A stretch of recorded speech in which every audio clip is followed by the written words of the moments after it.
தமிழ்நாட்டின் பல்வேறு இடங்களில் தேர்தல் நடத்தை விதிகளை மீறியதாக கட்டுக்கட்டாக பணம் பறிமுதல் செய்யப்பட்டன.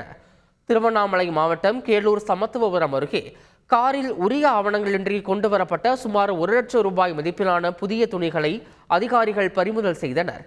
தொடர்ந்து உரிய ரசீதை காண்பித்த பிறகு அதிகாரிகள் எச்சரித்து அனுப்பினர். நாகை மாவட்டம் திருக்குவளையில் திருமாவளவன் என்பவர் இருசக்கர வாகனத்தில் உரிய ஆவணங்கள் இன்றி கொண்டு வந்த 3 லட்சம் ரூபாயை அதிகாரிகள் பறிமுதல் செய்தனர். பரமக்குடியில் பார்த்திபன் என்பவர் உரிய ஆவணங்கள் இன்றி கொண்டு வந்த 1,94,500 ரூபாயை அதிகாரிகள் பறிமுதல் செய்தனர். தஞ்சாவூர் மாவட்டம் ஒரத்தநாட்டில் தனியார் பர்னிச்சர் கடை உரிமையாளர் உரிய ஆவணங்கள் இன்றி கொண்டு வந்த 7 லட்சம் ரூபாய் மதிப்புள்ள வீட்டு உபயோகப் பொருட்களை அதிகாரிகள் பறிமுதல் செய்தனர்.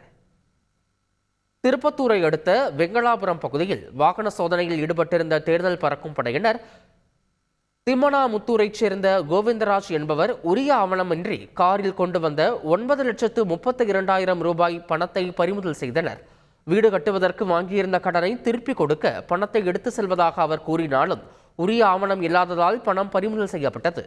கடலூர் மாவட்டம் ஸ்ரீமுஷ்ணம் மின்வாரிய பகுதி சாலையில் வாகன சோதனையில் ஈடுபட்டிருந்த தேர்தல் பறக்கும் படையினர் உரிய ஆவணமின்றி இருசக்கர வாகனத்தில் ஒருவர் கொண்டு வந்த 1 லட்சம் ரூபாயை பறிமுதல் செய்தனர்.